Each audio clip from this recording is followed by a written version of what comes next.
My name is Helen Mosley, and the worst lie ever told about me was spoken while my mother was dying. The call came at 2:47 in the morning on a Wednesday in early September. I still remember the way my phone lit the dark room white, the way my heart knew before my mind did that no good news arrives at that hour. It was Brenda, the night nurse from hospice. Her voice was calm, but there was something under it, urgency wrapped in kindness. "Helen," she said softly, "your mother is asking for you. Your brother told the front desk you moved to Oregon." For a moment, I said nothing. 12 hours earlier, I had been sitting beside my mother's bed, holding her hand while she slept. I had never lived in Oregon a day in my life. 40 minutes later, I stood in room 312 and found something on the bedside table that changed everything. I won't tell you what it was yet. Some truths only make sense when you walk through the darkness first. So if you're here with me, leave a like, subscribe, and tell me in the comments where you're listening from and what time it is where you are. I read everyone. Now let me take you back to the night my brother arrived and the 3 weeks that turned my mother's final days into a battle I never expected to fight. The drive from my apartment to the hospice took 22 minutes if the traffic lights were kind and 26 if they weren't. I knew because I timed it. By then, I timed everything. When someone you love is dying, time stops behaving like time. Minutes become treasures. Hours become theft. Days become numbers you count with dread. The third floor of the hospice always smelled like warm laundry and lemon polish. It reminded me of my elementary school office, the kind of place where scraped knees got bandages and lost children got found. At the end of the hallway stood a vending machine that dispensed watered-down apple juice. It clicked twice before releasing the cup. The second click sounded like a tiny, offended cough. Every night, I bought 2. One for me. One for the trash. Grief creates strange rituals. You stop asking why. My mother was Patricia Mosley. She taught 3rd grade for 31 years. She believed pencils should be sharpened before class began, books should be returned on time, and kindness should never depend on whether someone deserved it. Even after cancer hollowed her body, her fingers still curled naturally around a pen. Even after morphine clouded her speech, she still corrected how I crossed my T's. Pancreatic cancer arrives like a thief and leaves like a fire. By the time we found it, they had given her 6 to 8 weeks. She entered hospice on a Tuesday. I came Tuesday night. And every night after that. The night staff knew my car. The janitor knew my car. I parked in the same spot each visit, 3rd space from the lamp. 46 times in 48 days. Then my brother came home. Leland Mosley was 38. Older than me by 2 years. Handsome in the polished way some men are handsome, clean shirt, expensive shoes, practiced smile. He lived somewhere out west. Colorado, Nevada, Arizona, depending on when you asked. He worked in finance. Or had. The details shifted often enough that I stopped trying to memorize them. He flew in 3 Tuesdays before the call. At the airport, he hugged me, looked tired on purpose, and said, "I'm here as long as it takes." At the time, I thought it sounded loving. Most lies do if spoken gently enough. He offered to take day shifts with Mom so I could keep working. I took nights. We barely overlapped. Later, I would understand that distance had been part of the plan. Brenda Hutchkins worked the 11 p.m. to 7 a.m. shift. 9 years on the floor. 2 pens are always tucked in her scrub pocket. Black gel for charts. Blue ballpoint for what she called everything else. Everything else meant visitor logs, sticky notes, coffee orders, reminders, and truths no one officially requested. She had logged me 47 times. The first night I came after Leland's arrival, she looked up and smiled the way nurses smile when they already know more than they intend to say. "You're 47 for 49, sweetheart," she said. Cleaning lady asked where you'd been. "I missed a Sunday and a Tuesday," I said. "Tax deadline." She made a neat blue mark in the visitor log. "She's awake," Brenda said. "He's in there. Room 312. Door open, per hospice policy." The lamp dimmed low enough to make the room look dipped in honey. Leland sat in the visitor chair wearing a pressed collared shirt and sandalwood cologne. A man wearing cologne in a hospice room is a man who has not sat in enough hospice rooms. He snapped his laptop shut the second I entered. He stood quickly. Helen, he said, hugging me. Been doing paperwork. Don't worry about any of it. What paperwork? Insurance stuff. Forms. Boring things. I looked at my mother. Her skin was paper thin. I touched her wrist. Cool. Her eyes opened halfway. There you are, she whispered. There I am. She drifted back to sleep. Leland watched me watching her. Then he watched the door. Stay as long as you want, he said. I'm gonna grab dinner. He didn't grab dinner. I watched from the window as he crossed the parking lot carrying his laptop. The bedside drawer in room 312 always stuck halfway open. I knew because I opened it every night to place the day's mail inside. On the third Wednesday after Leland arrived, I pulled it open and found something new. A spiral planner. Blue cover. Teacher style. Gold numbers stamped on the front. Inside the cover, in my mother's unmistakable slanted handwriting, Patricia A. Mosley. I sat down and opened it. She had been writing. Not every day, but most. The entries were short, shaky, and clear. Tuesday, Helen brought soup. Stayed till 9. Wednesday, Helen brought magazines. Crossword 1. Thursday, Helen stayed late. Watched the rain. Friday, Leland called. Did not visit. Saturday, Helen soup. Sunday, Helen. Leland argued in the hall. Helen left at 10. I closed the planner. At the time, I thought it was sweet. A teacher takes attendance until the end. I did not realize she was building evidence. That was my mistake. The truth revealed itself 2 nights later. I arrived early. A young nursing assistant named Tasha stood outside room 312 with fresh linens. She smiled brightly. Oh, good, she said. You made it in from Oregon sooner than expected. I stared at her. From where? She blinked. Oregon. Mr. Mosley said you moved there for work. Said you hadn't been able to visit. I felt something cold move through me. I live 22 minutes away, I said. I've been here nearly every night. Her smile collapsed. Oh my God. It's not your fault, I said. Where's Brenda? Brenda didn't ask questions. She simply turned the visitor log toward me. Page after page. My name. Dates. Times. Then she opened another binder. Internal communication notes. There it was. 3 weeks of Leland telling the staff I had moved away. Telling the chaplain. Telling aides. Telling social workers. Telling anyone who would matter later. I sat down in the rolling chair beside her desk. I did not cry. I was a senior accountant. I had survived audits, mergers, and tax season. But my hands shook. Brenda spoke quietly. If you ever need records, she said, tapping the log, paper remembers better than people. That Wednesday, I took one night off for the first time in weeks.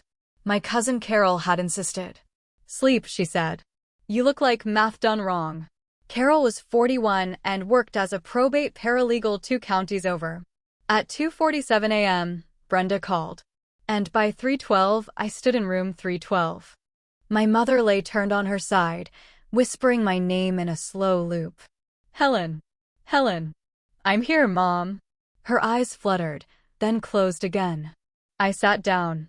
Then I saw it. A yellow legal pad on the bedside table. Filled with handwriting. Page after page. I took out my phone and photographed every sheet. Then I sat with her hand in mine until dawn. At 6 a.m., in the family lounge, I read it. 4 pages.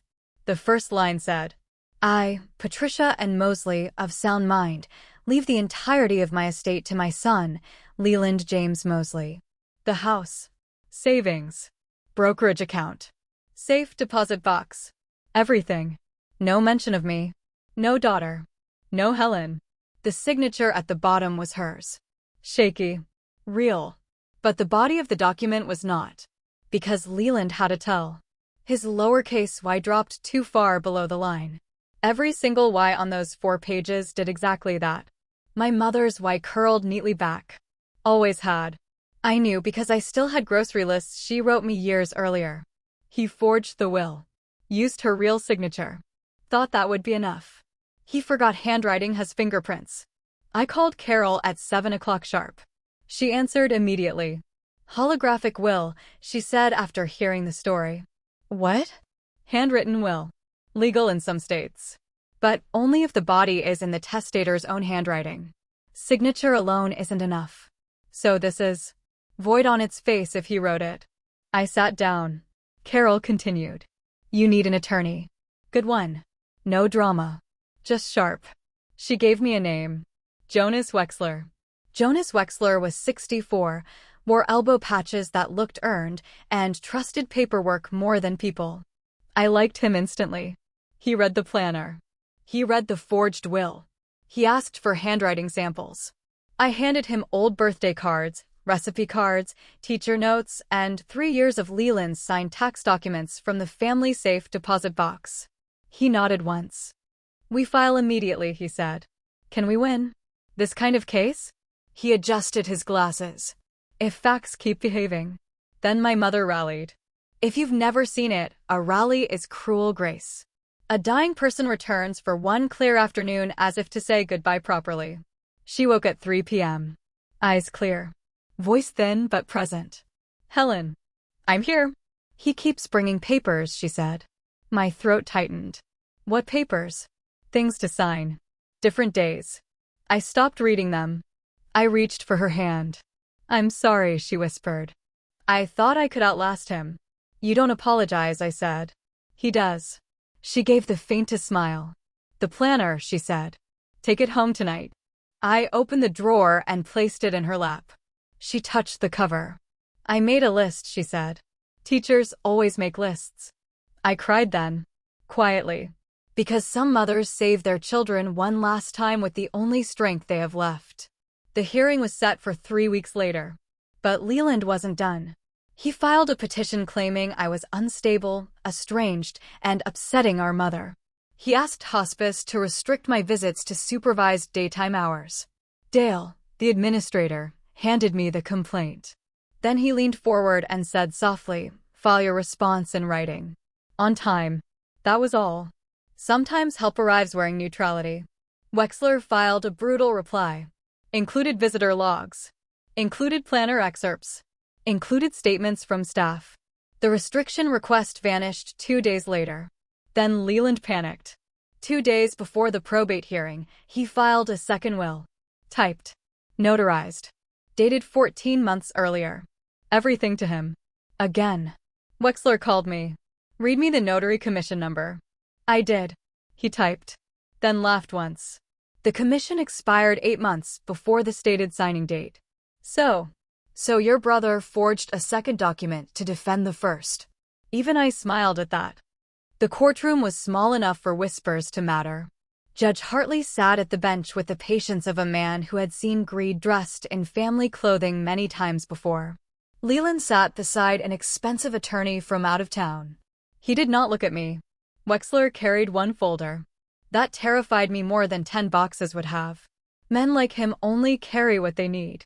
The opposing attorney spoke first. He used words like intent and final wishes and loving son. Then he rested. Wexler stood. No theatrics. He entered the visitor logs. Brenda testified, I had visited 47 of 49 nights. The planner was entered. The chaplain's affidavit was entered. Then the forensic handwriting expert appeared by video. She explained slopes, pressure, baseline habits, and terminal strokes.